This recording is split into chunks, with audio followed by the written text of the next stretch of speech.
ਇਹ ਹਫ਼ਤਾਵਾਰ ਬਾਈਬਲ ਦਾ ਦਰਸੀ ਆਵਾਜ਼ ਪਲੇਨਫੀਲਡ Christian science church independent ਵੱਲੋਂ ਹੈ, ਜਿਹੜਾ ਨਿਊ ਜਰਸੀ ਅਮਰੀਕਾ ਵਿੱਚ ਹੈ। ਹੋਰ ਮਾਲੂਮਾਤ ਲਈ ਤੁਸੀਂ ਸਾਡੀ ਵੈਬਸਾਈਟ ਵੇਖੋ www.plainfieldcs.com। ਇਹ ਸਬਕ 26 ਮਈ 2019 ਐਤਵਾਰ ਦੇ ਦਿਨ ਹਫ਼ਤੇ ਦੇ ਅਖੀਰ ਉੱਤੇ ਤੁਹਾਡੇ ਪੜ੍ਹਨ ਲਈ ਤਿਆਰ ਕੀਤਾ ਗਿਆ ਹੈ। ਮਜ਼ਮੂਨ, ਜਿੰਦ ਤੇ ਬਦਨ। ਸੁਨਹਿਰੀ ਮਤਨ ਜ਼ਬੂਰ। ਹੈ ਮੇਰੀ ਜਿੰਦੇ, ਰੱਬ ਨੂੰ ਮੁਬਾਰਕ ਆਖ, ਤੇ ਜੋ ਕੁਝ ਮੇਰੇ ਅੰਦਰ ਹੈ ਉਹਦੇ ਪਾਕ ਨਾਮ ਨੂੰ ਮੁਬਾਰਕ ਆਖੇ। ਜਵਾਬੀ ਪੜ੍ਹਾਈ। ਜ਼ਬੂਰ। ਹੈ ਮੇਰੀ ਜਿੰਦੇ, ਰੱਬ ਨੂੰ ਮੁਬਾਰਕ ਆਖ, ਤੇ ਉਹਦੀ ਕਿਸੇ ਨਿਮਤ ਨੂੰ ਨਾ ਭੁਲਾ।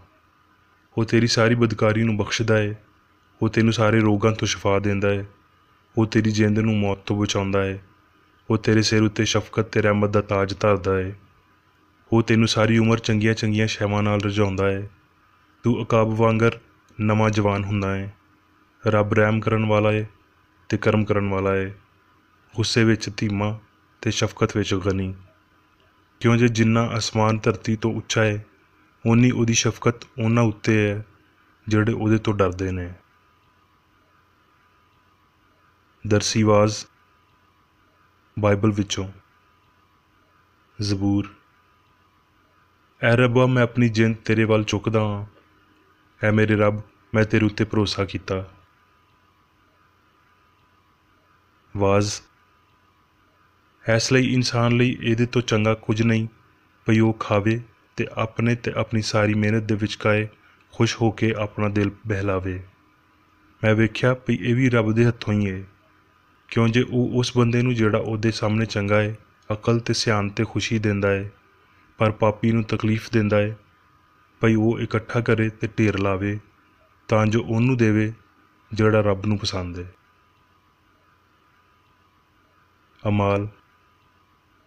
ਪਤਰਸ ਤੇ ਯੂਹੰਨਾ ਦੁਆ ਦੇ ਵੇਲੇ ਯਾਨੀ ਤੀਜੇ ਪੈਰ ਹੈਕਲ ਨੂੰ ਜਾ ਰਹੇ ਸੀ, ਤੇ ਲੋਕ ਇੱਕ ਜਮਾਂਦਰੂ ਲੰਗੜੇ ਨੂੰ ਲਿਆ ਰਹੇ ਸੀ, ਜਿਹਨੂੰ ਹੈਕਲ ਦੇ ਉਸ ਬੂਹੇ ਉੱਤੇ ਬਿਠਾ ਦਿੰਦੇ ਸੀ ਜਿਹੜਾ ਸੋਨਾ ਅਖਵਾਉਂਦਾ ਸੀ, ਤਾਂ ਜੋ ਹੈਕਲ ਵਿੱਚ ਜਾਣ ਵਾਲਿਆਂ ਤੋਂ ਪੈਸੇ ਮੰਗੇ। ਜਦੋਂ ਉਹਨੇ ਪਤਰਸ ਤੇ ਯੂਹੰਨਾ ਨੂੰ ਹੈਕਲ ਵਿੱਚ ਜਾਂਦਿਆਂ ਵੇਖਿਆ ਤੇ ਉਹਨਾਂ ਤੋਂ ਪੈਸੇ ਮੰਗੇ, ਪਤਰਸ ਤੇ ਯੂਹੰਨਾ ਨੇ ਉਹਨੂੰ ਗੌਰ ਨਾਲ ਵੇਖਿਆ ਤੇ ਆਖਿਆ, ਸਾਡੇ ਵੱਲ ਵੇਖ। ਉਹ ਉਹਨਾਂ ਤੋਂ ਕੁਝ ਮਿਲਣ ਦੀ ਆਸ ਵਿੱਚ ਉਹਨਾਂ ਵੱਲ ਗੌਰ ਕਰਨ ਲੱਗ ਪਿਆ। ਪਤਰਸ ਨੇ ਆਖਿਆ, ਚਾਂਦੀ ਸੋਨਾ ਤੇ ਮੇਰੇ ਕੋਲ ਨਹੀਂ ਹੈ, ਪਰ ਜੋ ਕੁਝ ਮੇਰੇ ਕੋਲ ਹੈ ਉਹ ਤੈਨੂੰ ਦੇਣਾ। ਯਿਸੂ ਮਸੀਹ ਨਾਸਰੀ ਦੇ ਨਾਂ ਨਾਲ ਟੁਰ ਫਿਰ। ਤੇ ਉਹਦਾ ਸੱਜਾ ਹੱਥ ਫੜ ਕੇ ਉਹਨੂੰ ਚੁੱਕਿਆ, ਤੇ ਉਸੇ ਵੇਲੇ ਉਹਦੇ ਪੈਰ ਤੇ ਗਿੱਟੇ ਮਜ਼ਬੂਤ ਹੋ ਗਏ, ਤੇ ਉਹ ਭੁੜਕ ਕੇ ਖੜਾ ਹੋ ਗਿਆ ਤੇ ਟੁਰਨ ਫਿਰਨ ਲੱਗ ਪਿਆ, ਤੇ ਟੁਰਦਾ ਤੇ ਭੁੜਕਦਾ ਰੱਬ ਦੀ ਵਡਿਆਈ ਕਰਦਾ ਹੋਇਆ ਉਹਨਾਂ ਦੇ ਨਾਲ ਹੈਕਲ ਵਿੱਚ ਗਿਆ। ਤੇ ਸਾਰਿਆਂ ਲੋਕਾਂ ਉਹਨੂੰ ਟੁਰਦਿਆਂ ਫਿਰਦਿਆਂ ਤੇ ਰੱਬ ਦੀ ਵਡਿਆਈ ਕਰਦਿਆਂ ਵੇਖ ਕੇ ਉਹਨੂੰ ਨਾ ਪਛਾਣਿਆ ਭਈ ਇਹ ਉਹੀ ਹੈ ਜਿਹੜਾ ਹੈਕਲ ਦੇ ਸੋਹਣੇ ਬੂਹੇ ਅੱਗੇ ਬੈਠਾ ਪੈਸੇ ਮੰਗਦਾ ਸੀ। ਤੇ ਉਸ ਮੁਆਜਜ਼ੇ ਨਾਲ ਜਿਹੜਾ ਉਹਦੇ ਨਾਲ ਹੋਇਆ ਸੀ ਬਹੁਤ ਹੈਰਾਨ ਤੇ ਪਰੇਸ਼ਾਨ ਹੋਏ। ਜਦੋਂ ਉਹਨੇ ਪਤਰਸ ਤੇ ਯੂਹੰਨਾ ਨੂੰ ਫੜਿਆ ਹੋਇਆ ਸੀ, ਤੇ ਸਾਰੇ ਲੋਕੀ ਹੈਰਾਨ ਹੋ ਕੇ ਉਸ ਬਰਾਮਦੇ ਵੱਲ ਜਿਹੜਾ ਸੁਲੇਮਾਨ ਦਾ ਖਵਾਂਦਾ ਹੈ ਉਹਨਾਂ ਦੇ ਕੋਲ ਦੌੜ ਕੇ ਆਏ।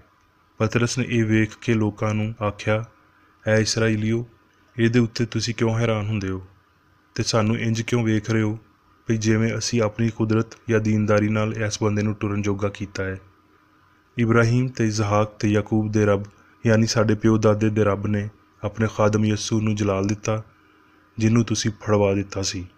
ਤੇ ਜਦੋਂ ਪਿਲਾਤੂਸ ਨੇ ਉਹਨੂੰ ਛੱਡ ਦੇਣ ਦਾ ਇਰਾਦਾ ਕੀਤਾ ਤੇ ਤੁਸੀਂ ਉਹਦੇ ਸਾਹਮਣੇ ਉਹਦਾ ਇਨਕਾਰ ਕੀਤਾ। ਇਸ ਲਈ ਤੌਬਾ ਕਰੋ ਤੇ ਫਿਰ ਜਾਓ, ਤਾਂ ਜੋ ਤੁਹਾਡੇ ਪਾਪ ਮੁਕਾਏ ਜਾਣ ਤੇ ਇੰਜ ਰੱਬ ਦੀ ਹਜ਼ੂਰੀ ਵਿੱਚੋਂ ਤਾਜ਼ਗੀ ਦੇ ਦਿਨ ਆਉਣ। ਤੁਸੀਂ ਨਬੀਆਂ ਦੀ ਔਲਾਦ ਤੇ ਉਸ ਅਹਿਦ ਦੇ ਸ਼ਰੀਕ ਹੋ ਜਿਹੜਾ ਰੱਬ ਨੇ ਤੁਹਾਡੇ ਪਿਓ ਦਾਦੇ ਦੇ ਨਾਲ ਬੰਨਿਆ ਸੀ, ਜਦੋਂ ਇਬਰਾਹੀਮ ਨੂੰ ਆਖਿਆ ਵੀ ਤੇਰੀ ਔਲਾਦ ਤੋਂ ਜੱਗ ਦੇ ਸਾਰੇ ਘਰਾਣੇ ਬਰਕਤ ਪਾਉਣਗੇ। ਰੱਬ ਨੇ ਆਪਣੇ ਖਾਦਮ ਨੂੰ ਚੁੱਕ ਕੇ ਪਹਿਲਾਂ ਤੁਹਾਡੇ ਕੋਲ ਘੱਲਿਆ ਵੀ ਤੁਹਾਡੇ ਵਿੱਚੋਂ ਹਰ ਇੱਕ ਨੂੰ ਉਹਦੀਆਂ ਬਦੀਆਂ ਤੋਂ ਹਟਾ ਕੇ ਬਰਕਤ ਦੇਵੇ। ਅਮਾਲ। ਤੇ ਲੁਸਤਰਾ ਵਿੱਚ ਇੱਕ ਬੰਦਾ ਬੈਠਾ ਸੀ ਜਿਹੜਾ ਆਪਣੇ ਪੈਰਾਂ ਤੋਂ ਲਾਚਾਰ ਸੀ। ਉਹ ਜਮਾਂਦਰੂ ਲੰਗੜਾ ਸੀ ਤੇ ਕਦੀ ਟੁਰਿਆ ਨਹੀਂ ਸੀ। ਉਹ ਪੌਲੂਸ ਨੂੰ ਗੱਲਾਂ ਕਰਦੇ ਸੁਣ ਰਿਹਾ ਸੀ, ਤੇ ਜਦੋਂ ਉਹਨੇ ਉਹਦੇ ਵੱਲ ਧਿਆਨ ਕਰਕੇ ਵੇਖਿਆ ਭਈ ਉਹਦੇ ਅੰਦਰ ਸ਼ਫਾ ਦੇਣ ਲਾਇਕ ਈਮਾਨ ਹੈ, ਤੇ ਬੜੀ ਆਵਾਜ਼ ਨਾਲ ਆਖਿਆ, ਆਪਣੇ ਪੈਰਾਂ ਭਾਰ ਸਿੱਧਾ ਖਲੋ ਜਾ। ਇਸ ਲਈ ਉਹ ਭੁੜਕ ਕੇ ਟੁਰਨ ਫਿਰਨ ਲੱਗ ਪਿਆ। ਲੋਕਾਂ ਨੇ ਪੌਲੁਸ ਦਾ ਇਹ ਕੰਮ ਵੇਖ ਕੇ ਲੁਕਾਨੀਆ ਦੀ ਬੋਲੀ ਵਿੱਚ ਉੱਚੀ ਆਵਾਜ਼ ਨਾਲ ਆਖਿਆ ਵੀ ਬੰਦਿਆਂ ਦੀ ਸ਼ਕਲ ਵਿੱਚ ਸਾਡੇ ਲਈ ਦੇਵਤਾ ਉੱਤਰ ਆਏ ਨੇ। ਅਤੇ ਉਹਨਾਂ ਨੇ ਬਰਨਬਾਸ ਨੂੰ ਜ਼ਿਊਸ ਆਖਿਆ ਅਤੇ ਪੌਲੁਸ ਨੂੰ ਹਰਮੇਸ, ਇਸ ਲਈ ਇਹ ਕਲਾਮ ਕਰਨ ਵਿੱਚ ਸਬਕਤ ਰੱਖਦਾ ਸੀ। ਅਤੇ ਜ਼ਿਊਸ ਦੇ ਉਸ ਮੰਦਰ ਦਾ ਪੁਜਾਰੀ ਜਿਹੜਾ ਉਹਨਾਂ ਦੇ ਸਾਹਮਣੇ ਸੀ, ਬੈਲ ਅਤੇ ਫੁੱਲਾਂ ਦਾ ਹਾਰ ਫਾਟਕ ਉੱਤੇ ਲਿਆ ਕੇ ਲੋਕਾਂ ਦੇ ਨਾਲ ਕੁਰਬਾਨੀ ਕਰਨਾ ਚਾਹੁੰਦਾ ਸੀ। ਜਦੋਂ ਬਰਨਬਾਸ ਅਤੇ ਪੌਲੁਸ ਰਸੂਲ ਨੇ ਸੁਣਿਆ ਅਤੇ ਆਪਣੇ ਕੱਪੜੇ ਫਾੜ ਕੇ ਲੋਕਾਂ ਵਿੱਚ ਵੜ ਗਏ ਅਤੇ ਪੁਕਾਰ ਕੇ ਆਖਣ ਲੱਗ ਪਏ ਭਈ ਐ ਲੋਕੋ, ਤੁਸੀਂ ਇਹ ਕੀ ਕਰਦੇ ਹੋ? ਅਸੀਂ ਵੀ ਤੁਹਾਡੇ ਵਰਗੇ ਇਨਸਾਨ ਹਾਂ ਅਤੇ ਤੁਹਾਨੂੰ ਖੁਸ਼ਖਬਰੀ ਸੁਣਾਉਂਦੇ ਹਾਂ, ਤਾਂ ਜੋ ਇਹੋ ਜਿਹੀਆਂ ਬਾਤਲ ਸ਼ੈਵਾਂ ਨੂੰ ਛੱਡ ਕੇ ਉਸ ਜ਼ਿੰਦਾ ਰੱਬ ਵੱਲ ਫਿਰੋ ਜਿਹਨੇ ਅਸਮਾਨ ਅਤੇ ਧਰਤੀ ਅਤੇ ਸਮੁੰਦਰ ਅਤੇ ਜੋ ਕੁਝ ਉਹਨਾਂ ਵਿੱਚ ਪੈਦਾ ਕੀਤਾ। ਉਹਨੇ ਅਗਲੇ ਜ਼ਮਾਨੇ ਵਿੱਚ ਸਾਰੀਆਂ ਕੌਮਾਂ ਨੂੰ ਆਪਣੇ ਰਾਹ ਉੱਤੇ ਟੁਰਨ ਦਿੱਤਾ। ਫਿਰ ਵੀ ਉਹਨੇ ਆਪਣੇ ਆਪ ਨੂੰ ਇਕੱਲਾ ਨਹੀਂ ਛੱਡਿਆ।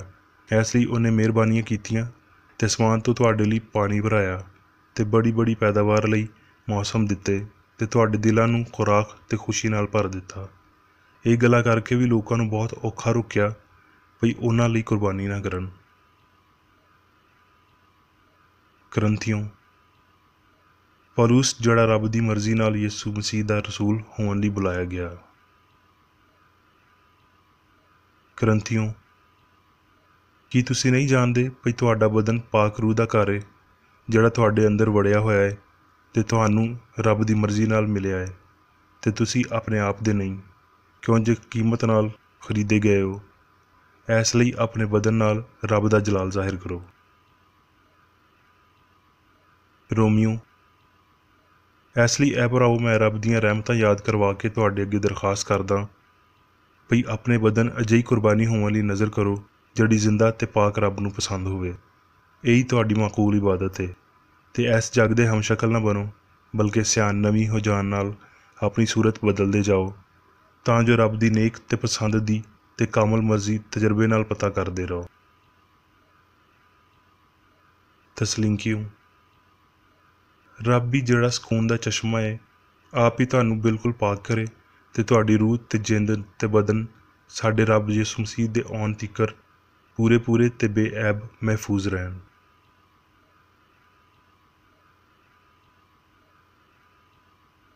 ਹੁਣ ਮੈਂ ਮੇਰੀ ਬੇਕਰ ਏਡੀ ਦੀ ਲਿਖੀ ਹੋਈ ਕ੍ਰਿਸਚਨ ਸਾਇੰਸ ਦੀ ਦਰਸੀ ਕਿਤਾਬ ਸਾਇੰਸ ਤੇ ਸਿਹਤ ਆਇਤਾਂ ਦੀ ਕੁੰਜੀ ਦੇ ਨਾਲ ਵਿੱਚੋਂ ਲਈਆਂ ਹੋਈਆਂ ਲਿਖਾਈਆਂ ਪੜ੍ਹਾਂਗਾ।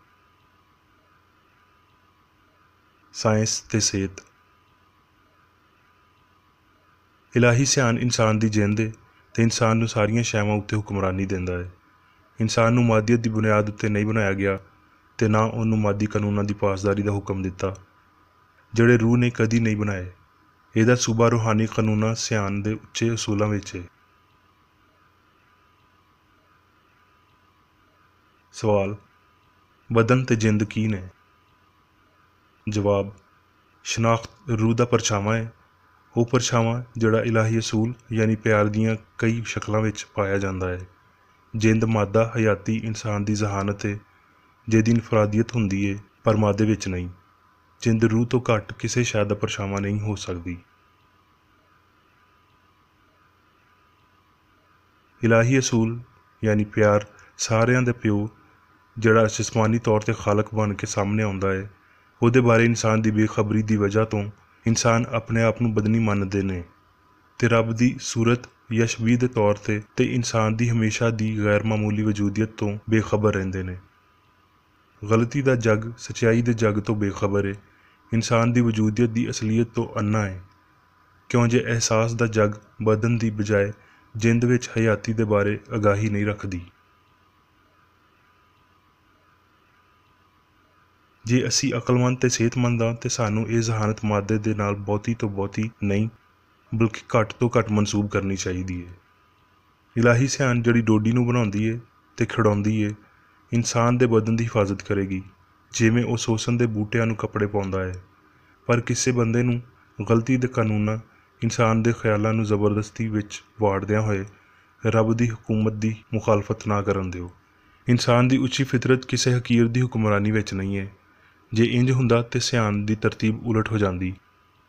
ਹਯਾਤੀ ਦੇ ਬਾਰੇ ਸਾਡੇ ਝੂਠੇ ਖਿਆਲ ਹਮੇਸ਼ਾ ਦੀ ਹਮਾਹੰਗੀ ਨੂੰ ਲੁਕਾਏ ਰੱਖਦੇ ਨੇ ਅਤੇ ਉਹ ਬਿਮਾਰੀਆਂ ਪੈਦਾ ਕਰਦੇ ਨੇ ਜਿਨ੍ਹਾਂ ਦੀ ਅਸੀਂ ਸ਼ਿਕਾਇਤ ਕਰਦੇ ਹਾਂ। ਕਿਉਂ ਜੇ ਇਨਸਾਨ ਮਾਦੀ ਕਾਨੂੰਨਾਂ ਨੂੰ ਮੰਨਦੇ ਤੇ ਸਿਆਣ ਦੀ ਸਾਇੰਸ ਨੂੰ ਰੱਦ ਕਰਦੇ ਨੇ।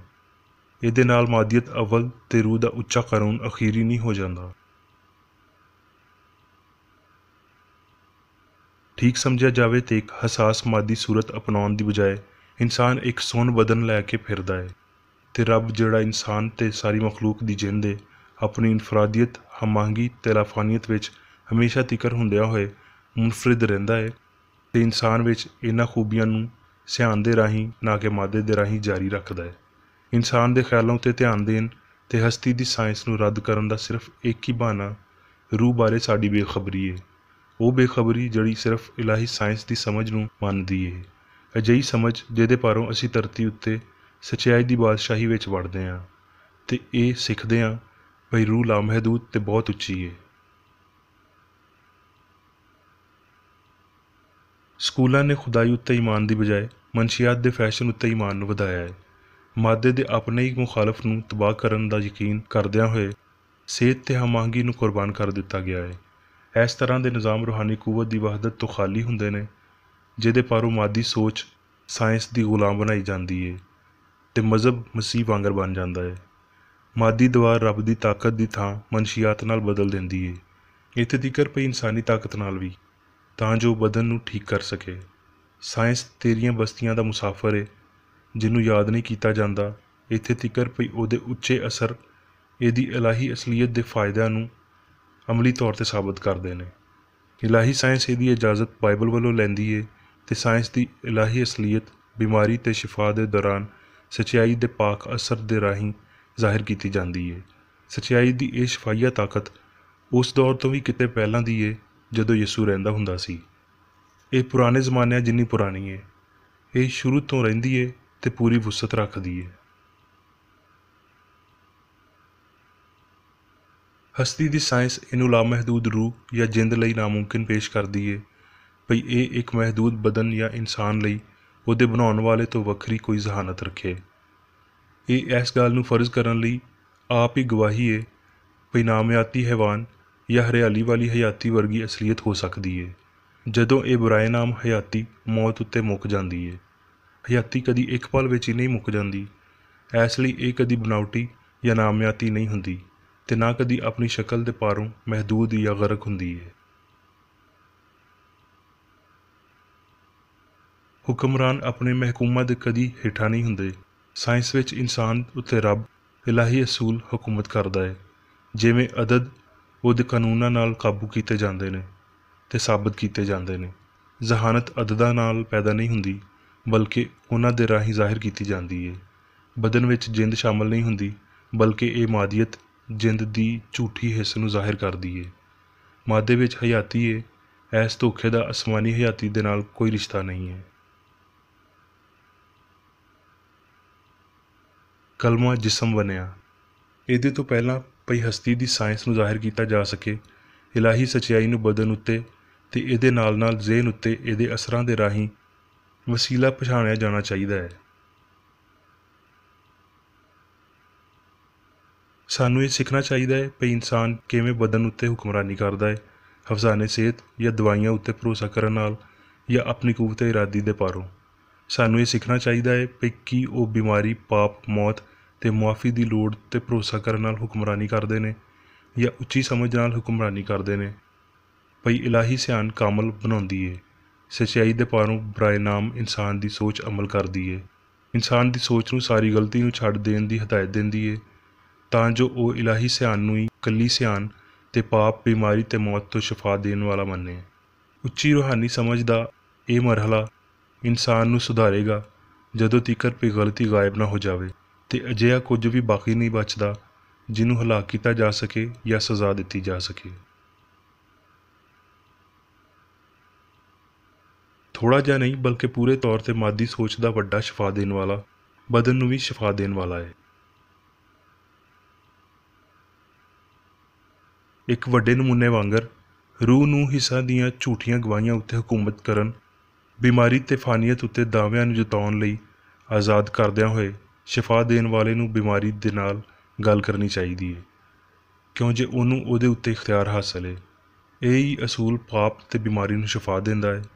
ਜਦੋਂ ਇਲਾਹੀ ਸੋਚ ਨਫਸਾਨੀ ਸੋਚ ਦੇ ਈਮਾਨ ਉੱਤੇ ਤੇ ਐਸ ਈਮਾਨ ਉੱਤੇ ਕਾਬੂ ਪਾ ਲੈਂਦੀ ਏ ਭਈ ਰੱਬ ਉੱਤੇ ਭਰੋਸਾ ਪਾਪ ਤੇ ਮਾਦੀ ਸ਼ਫਾਈਆ ਤਰੀਕਿਆਂ ਉੱਤੇ ਯਕੀਨ ਨੂੰ ਤਬਾਹ ਕਰ ਦਿੰਦਾ ਹੈ ਤੇ ਪਾਪ, ਬਿਮਾਰੀ ਤੇ ਮੌਤ ਗਾਇਬ ਹੋ ਜਾਣਗੇ। ਹੁਣ ਮੈਂ ਮੇਰੀ ਬੇਕਰ ਏਡੀ ਵੱਲੋਂ ਚਰਚ ਮੈਨੂਅਲ ਵਿੱਚ ਦਿੱਤੇ ਹੋਏ ਰੋਜ਼ਾਨਾ ਦੇ 3 ਫਰਜ਼ ਪੜ੍ਹਾਂਗਾ। ਰੋਜ਼ਾਨਾ ਦੀ ਦੁਆ। ਇਸ ਚਰਚ ਦੇ ਹਰ ਰੁਕਨ ਦਾ ਇਹ ਫਰਜ਼ ਹੈ ਭਈ ਹਰ ਰੋਜ਼ ਉਹ ਇਹ ਦੁਆ ਕਰੇ, ਤੇਰੀ ਬਾਦਸ਼ਾਹੀ ਆਵੇ, ਇਲਾਹੀ ਸੱਚਾਈ, ਹਯਾਤੀ ਤੇ ਪਿਆਰ ਦੀ ਸਲਤਨਤ ਮੇਰੇ ਅੰਦਰ ਕਾਇਮ ਹੋਵੇ ਤੇ ਸਾਰੇ ਪਾਪ ਮੈਥੋਂ ਨਿਕਲ ਜਾਣ ਤੇ ਤੇਰਾ ਕਲਾਮ ਸਾਰੇ ਇਨਸਾਨਾਂ ਦੇ ਪਿਆਰ ਨੂੰ ਵਧਾਵੇ ਤੇ ਉਹਨਾਂ ਉੱਤੇ ਹਕੂਮਤ ਕਰੇ। ਮਕਸਦਾਂ ਤੇ ਕੰਮਾਂ ਦਾ ਇੱਕ ਅਸੂਲ। ਨਾ ਕੋਈ ਮੁਖਾਲਫਤ ਤੇ ਨਾ ਕੋਈ ਜ਼ਾਤੀ ਤਾਲੁਕ ਮਾਦਰੀ ਚਰਚ ਦੇ ਕਿਸੇ ਰੁਕਨ ਦੇ ਮਕਸਦਾਂ ਜਾਂ ਕੰਮਾਂ ਉੱਤੇ ਅਸਰ ਨਹੀਂ ਕਰਨੇ ਚਾਹੀਦੇ। ਸਾਇੰਸ ਵਿੱਚ ਬਸ ਇਲਾਹੀ ਪਿਆਰ ਹੀ ਹਕੂਮਤ ਕਰਦਾ ਹੈ ਤੇ ਇੱਕ ਮਸੀਹੀ ਸਾਇੰਸਦਾਨ ਪਾਪ ਨੂੰ ਰੱਦ ਕਰਦਿਆਂ ਹੋਏ ਸੁੱਚੀ ਭਰਾਬੰਦੀ, ਖੈਰਾਤ ਪਸੰਦੀ ਤੇ ਮੁਆਫੀ ਨਾਲ ਪਿਆਰ ਦੀਆਂ ਮਿੱਠੀਆਂ ਸੱਚਾਈਆਂ ਦਾ ਪਰਛਾਵਾਂ ਬਣਦਾ ਹੈ। ਇਸ ਚਰਚ ਦੇ ਸਾਰੇ ਰੁਕਨਾਂ ਨੂੰ ਸਾਰੇ ਪਾਪਾਂ ਤੋਂ, ਗਲਤ ਤਰ੍ਹਾਂ ਦੀਆਂ ਪੇਸ਼ਨਗੋਈਆਂ, ਮੁਨਸਫੀਆਂ, ਮੁਜ਼ੰਮਤਾਂ, ਸਲਾਮਾਂ, ਗਲਤ ਅਸਰਾਂ ਨੂੰ ਲੈਣ ਤੇ ਗਲਤ ਅਸਰ ਦੇਣ ਤੋਂ ਆਜ਼ਾਦ ਰਹਿਣ ਲਈ ਹਰ ਰੋਜ਼ ਖਿਆਲ ਰੱਖਣਾ ਚਾਹੀਦਾ ਹੈ ਤੇ ਦੁਆ ਕਰਨੀ ਚਾਹੀਦੀ ਹੈ। ਫਰਜ਼ ਲਈ ਚੁਸਤੀ। ਇਸ ਚਰਚ ਦੇ ਹਰ ਰੁਕਨ ਦਾ ਇਹ ਫਰਜ਼ ਹੈ ਭਈ ਉਹ ਹਰ ਰੋਜ਼ ਜਾਰਹਾਨਾ ਜ਼ਹਿਨੀ ਸਲਾਮਾਂ ਦੇ ਖਿਲਾਫ ਆਪਣੇ ਆਪ ਨੂੰ ਤਿਆਰ ਰੱਖੇ ਤੇ ਰੱਬ, ਆਪਣੇ ਕਾਇਦ ਤੇ ਇਨਸਾਨਾਂ ਲਈ ਆਪਣੇ ਫਰਜ਼ਾਂ ਨੂੰ ਨਾ ਕਦੀ ਭੁੱਲੇ ਤੇ ਨਾ ਕਦੀ ਨਜ਼ਰਅੰਦਾਜ਼ ਕਰੇ। ਉਹਦੇ ਕੰਮਾਂ ਦੇ ਰਾਹੀਂ ਉਹਦਾ ਇਨਸਾਫ ਹੋਵੇਗਾ, ਉਹ ਬੇਕਸੂਰ ਜਾਂ ਕਸੂਰਵਾਰ ਹੋਵੇਗਾ।